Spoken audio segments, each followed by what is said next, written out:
دوست وہی ہے جو تمہیں اس وقت پسند کرے جب تم کچھ بھی نہ ہو۔ عشق حقیقی ہو یا عشق مزاجی، دونوں میں شرکت کی گنجائش نہیں ہوتی۔ انسان کا کردار سندل کے درخت جیسا ہونا چاہیے جو خود پر کلہاڑی کی ضرب کھا کر بھی کلہاڑی کو خوشبو سے مہر کر دیتا ہے۔ کبھی آنسو، کبھی سجدے، کبھی ہاتھوں کا اٹھ جانا، خواہشیں ادھوری ہو تو رب کتنا یاد آتا ہے۔ لوگوں کے خدا سے رابطے پر انہیں مت وقت پر رکھو، ہر کسی کی عبادت کا اپنا طریقہ ہے۔ خدا ہمارے الفاظ نہیں دیکھتا بلکہ ہمارے دلوں کی گہرائی میں جھانکتا ہے۔ مذہبی تقریبات اور رسومات سے فرق نہیں پڑتا بلکہ یہ کہ ہمارے دلوں میں خلوص ہے یا نہیں۔ طلب سچی ہو اور پیاس جان لیوا ہو تو رہبر خود بخود دروازے پر آ کر دستک دیتا ہے۔ زبان کی حفاظت دولت سے زیادہ مشکل ہے۔ عقل مندوں کو صبر مرغوب ہوتا ہے، جو بات کرنے کے مقابلے میں صبر اختیار کرتا ہے آسمان سے بلند ہو جاتا ہے۔ انسان سمسلات سے نہیں بلکہ معاملات سے پہچانا جاتا ہے۔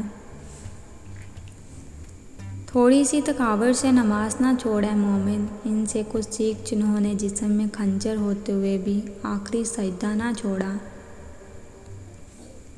اگر آپ اپنی اولاد کو بدترین دوستوں سے بچانا چاہتے ہو تو آپ خود اپنی اولاد کے بہترین دوست بن جائیں۔ بڑا غضب کا نظارہ ہے اس عجیب سی دنیا کا، لوگ سب بٹورنے میں لگے ہیں خالی ہاتھ جانے کے لیے۔ دل اور نصیب اپنی مرضی کرتے ہیں، عقل کی چابی سے دونوں نہیں کھلتے۔ اگر تم سے ایک تارا گم ہو گیا تو کیا ہوا، آسمان پورا تاروں سے بھرا ہوا ہے، اور اگر بھرے آسمان میں سے بھی کوئی تارا تیری قسمت میں نہیں تو کون جانتا ہے شاید چاند ہی تیرا نصیب ہو۔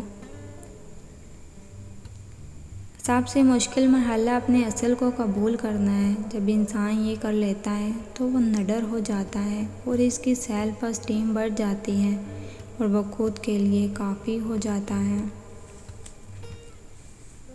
جو آپ کے پاس وہ ان سب چیزوں سے بہتر ہے جو آپ کے پاس نہیں ہے۔ گندی سوچ اور پاؤں کی موچ کبھی انسان کو آگے نہیں بڑھنے دیتی۔ دنیا میں تمہارے لیے بدترین سزا یہ ہے کہ اللہ تمہاری زبانوں سے اپنا ذکر روک دے۔ مرد سے وقت مانگو، اگر وہ دے دے تو سمجھ جاؤ وہ تمہیں دل سے محبت کرتا ہے۔ برے وقت میں کندھے پر رکھا گیا ہاتھ کامیابی پر بجنے والی تالیوں سے زیادہ قیمتی ہوتا ہے۔